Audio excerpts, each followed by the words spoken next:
High, বাইরে আজ হচ্ছে ঝমঝমিয়ে বৃষ্টি। আর আমি এখানে বানিয়ে নিয়েছি এরকম ডিম কষা। কী করে বানালাম চলো রেসিপিটা শেয়ার করি। এখানে সব কিছু আমি কেটে নিয়েছি, পেঁয়াজ, রসুন, আদা, টমেটো, কাঁচা লঙ্কা। এখানে আমি একটা পেস্ট করে নেব আদা, রসুন, কাঁচা লঙ্কা আর জিরের। আর 5টা ডিম সেদ্ধ বসিয়ে দিলাম। সেদ্ধ করার সময় একটুখানি নুন দিয়ে ঢাকা দিয়ে রেখে দেবো। এখন পেস্ট করা মশলার মধ্যে আমি লঙ্কা গুঁড়ো, হলুদ গুঁড়ো আর নুন দিয়ে একটু মিশিয়ে নেব। মশলা করা জারটার মধ্যে একটু জল দিয়ে তা ধুয়ে দিয়ে দিলাম। এখন ডিমগুলোর গাগুলো একটু চিড়ে নেব। সবগুলো চেরা হয়ে গেছে। এখন এর মধ্যে একটু নুন, একটু হলুদ গুঁড়ো দিয়ে মেখে রাখবো।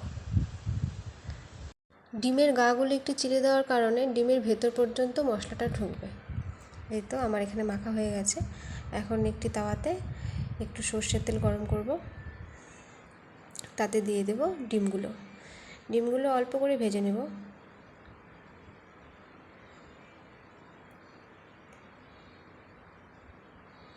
আমি আস্তে আস্তে ডিমগুলো এখানে ভেজে নিলাম। এখন তুলে রেখে আবার সেই তাওয়াতেই আরেকটু তেল দিয়ে দেব। তেল দিয়ে এতে দিয়ে দেব গোটা গরম মশলা আর গোটা জিরে।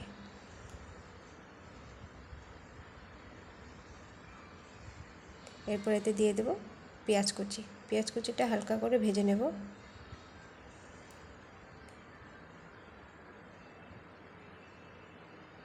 এই তো আমার এখানে ভাজা হয়ে গেছে। এখন এতে দিয়ে দেব টমেটো কুচিটা দিয়ে আবারও একটু পেঁয়াজের সাথে টমেটোটা ভালো করে ভেজে নেব।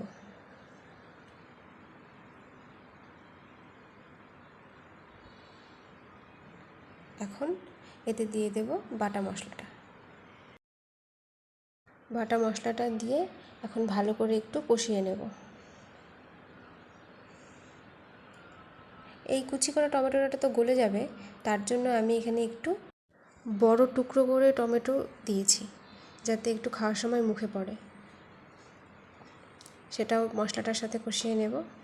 এখন এতে সেই মশলার বাটিটা ধুয়ে একটু জল দিয়ে দেব। এই তো তোমরা তোমাদের পরিমাণ মতো জল দিও। আমার এখানে আরেকটু জল লাগবে, তাই আমি আরেকটু দিয়ে নিলাম। এখন জলটার সাথে ভালো করে মিশিয়ে নিলাম। তার উপর দিয়ে দিলাম চেরা কাঁচা লঙ্কা। ব্যাস, এখন একটু ঢাকা দিয়ে ফুটতে দেব। 10 মিনিট পর ঢাকা তুলে একটু নেড়ে নেব। রান্নাটা প্রায় আমার হয়েই এসছে। এখন এতে ভাজা ডিমগুলো দিয়ে দেব। ভাজা ডিমগুলো দিয়ে নিলাম। ডিম দেওয়ার পর আবারও একটু নেড়ে নিলাম আমি, যাতে মশলার সাথে ডিমটা মেশে। আমি আবারও একটু এখানে ঢাকা দিয়ে রেখে দেব, যাতে মশলাটা ডিমের ভেতর ভালো করে ঢুকে যায়। এই তো হয়ে গেছে আমার ডিমের কারি। এখন এতে গুঁড়ো গরম মশলা দিয়ে নামিয়ে নেব।